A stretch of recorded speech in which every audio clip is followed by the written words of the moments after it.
రాష్ట్ర వ్యాప్తంగా ప్రజాపాలన విజయోత్సవాలు ఘనంగా సాగుతున్నాయి. రాష్ట్రంలో ప్రభుత్వం ఏర్పాటై ఏడాది కావస్తున్న సందర్భంగా వేడుకలు నిర్వహిస్తున్నారు.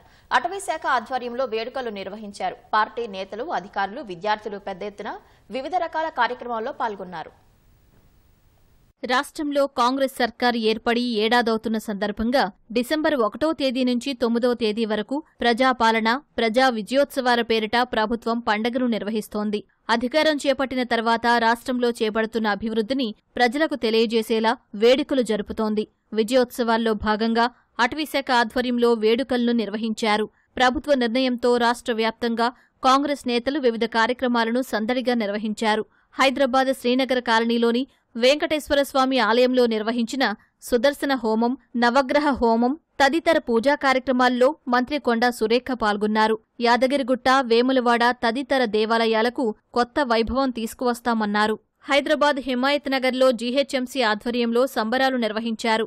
అంబర్పేట్ సర్కిల్ ఆధ్వర్యంలో ఏర్పాటు చేసిన కార్యక్రమంలో ఏడాది కాలంగా రాష్ట్ర ప్రభుత్వం చేపట్టిన సంక్షేమ పథకాలపై కళాకారులు బుర్రకథ రూపంలో వినిపించారు. ఖైరతాబాద్ జోన్లోని జూబ్లీహిల్స్ సర్కిల్ 18లో కార్మికుల కోసం లయన్స్ క్లబ్ ఆధ్వర్యంలో ఏర్పాటు చేసిన వైద్య శిబిరాన్ని మేయర్ గద్వాల విజయలక్ష్మి ప్రారంభించారు.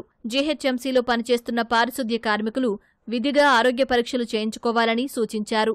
సిద్దిపేట జిల్లా హుస్నాబాద్లో శ్రీ రేణుకా ఎల్లమ్మ తల్లిని దర్శించుకుని ప్రత్యేక పూజలు చేసిన మంత్రి పొన్నం ప్రభాకర్, గత సర్కారు చేసిన ఆర్థిక విధ్వంసం వల్లే కొన్ని పథకాల అమలులో ఆలస్యమవుతోందని తెలిపారు. రాష్ట్ర ఆర్థిక పరిస్థితిని తెలంగాణ ప్రజలకు వివరించి చెప్పినాం. ఆర్థిక విధ్వంసం జరిగింది, తద్వారా కొన్ని పథకాలు జాప్యం చేస్తుండొచ్చు. కానీ మరొకసారి ప్రజలకు విశ్వాసం ఇస్తా ఉన్నాం. మేము ఏ వాగ్దానం చెప్పినామో అన్ని వాగ్దానాలు వరుస క్రమం లోపల మొత్తం నెరవేరుస్తాం.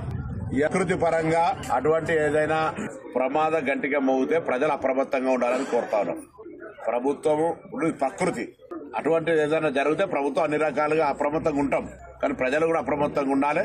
నిర్మల్ జిల్లా సారంగపూర్ మండలం చించోలిలో వన్యప్రాణుల దాడుల వల్ల నష్టపోయిన బాధితులకు నష్టపరిహార చెక్కులను పంపిణీ చేశారు. అటవీ రక్షణ, అగ్ని ప్రమాదాల నివారణపై స్థానికులకు పలు సూచనలు చేసి గోడ ప్రతులను విడుదల చేశారు. సంగారెడ్డి జిల్లా జహీరాబాద్లో మున్సిపల్ అధికారులు 2K రన్ నిర్వహించారు. అటవీశాఖ ఆధ్వర్యంలో వనదర్శిని కార్యక్రమం నిర్వహించారు.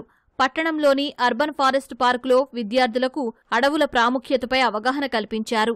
విద్యార్థులకి అడవుల సంరక్షణ, వాటి పరిరక్షణకు సంబంధించి అవగాహనని కల్పిస్తూ అందరికీ చెట్లు ఎంత ముఖ్యమో, ప్రకృతి ఎంత ముఖ్యమో దాని గురించి అవగాహన కల్పించడం జరిగింది.